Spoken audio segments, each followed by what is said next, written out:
Hello there. In this particular video, we will look at the JSON.stringify method, a super useful method that converts the JavaScript data into a JSON string. So let's jump in and see that what it is and how to use it. Right? So here's a definition of JSON.stringify. That is, it is a built-in JavaScript method that it is already available in JavaScript. You need not to declare it, right? That takes a JavaScript object. It means that it takes a object and the values and convert it into a JSON format string, means taking the JavaScript object or values and converting it into a string format, right? So this is perfect that when you want to send a data to a server, like when we implement or connect our backend with the frontend, and at that time if you want to send the data to the server, we normally use the json.stringify because we send it in the format of string, right? Or to store data in a local storage, means either storing it on Chrome storage or the local storage, we store it in the form of a string, and for that purpose json.stringify is used.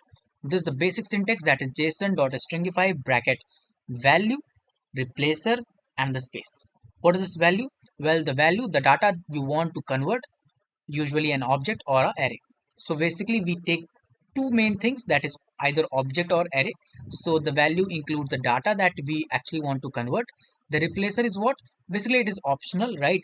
So it is used to control what properties are stringified. So to control that, what are the properties that are getting stringified, we use the replacer and the space. Space is used basically for the nice formatting or making the like our object prettier. We use it, right? So number of spaces for nice formatting. So this is the basic definition. Let's go with some of the practical example to understand that how actually it works. So let me create an object first, that is const user equals to, put the curly bracket, and let's say the name is Ram, right? And after that the age is 23, like this, right? Now if I write const JSON equals to, I write JSON dot stringify, like this, put a bracket here, and inside of this we will write the name of the object, that is user, like this. Now if I print it JSON, right? In that particular case, what you think I'll get in my console? Let's check. So here it is saying that the value is not defined. Okay, it is because of here. Now let's check it here. You can see I'm getting a string here.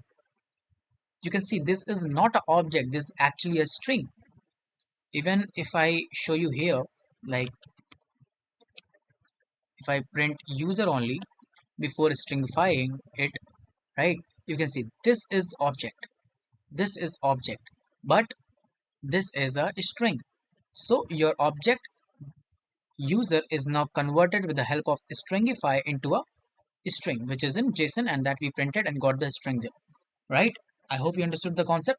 Now let me show you the use case of this space also.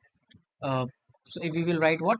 We will write const JSON pretty equals to JSON dot stringify bracket user, comma, and since we want to take this replacer as null, as we don't want to use it, so we'll write the null here, comma, and for the space I will use 2, right? Like this. After that if I write console.log and I write JSON pretty, like this, right? Now what do you think I'll get in my console? Let's check. Let me remove it from the, now you can see the space got maintained. Earlier it was showing me like this. You can check it from here, that earlier for the user I was getting it in the form like this, but after using a space you can you can see that it is getting some spaces right here and here and here, like this, and that's how it works, right?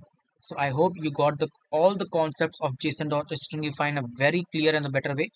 If you do, then make sure that you hit the like button and the subscribe button. We will meet in the next video very soon. Till then, goodbye.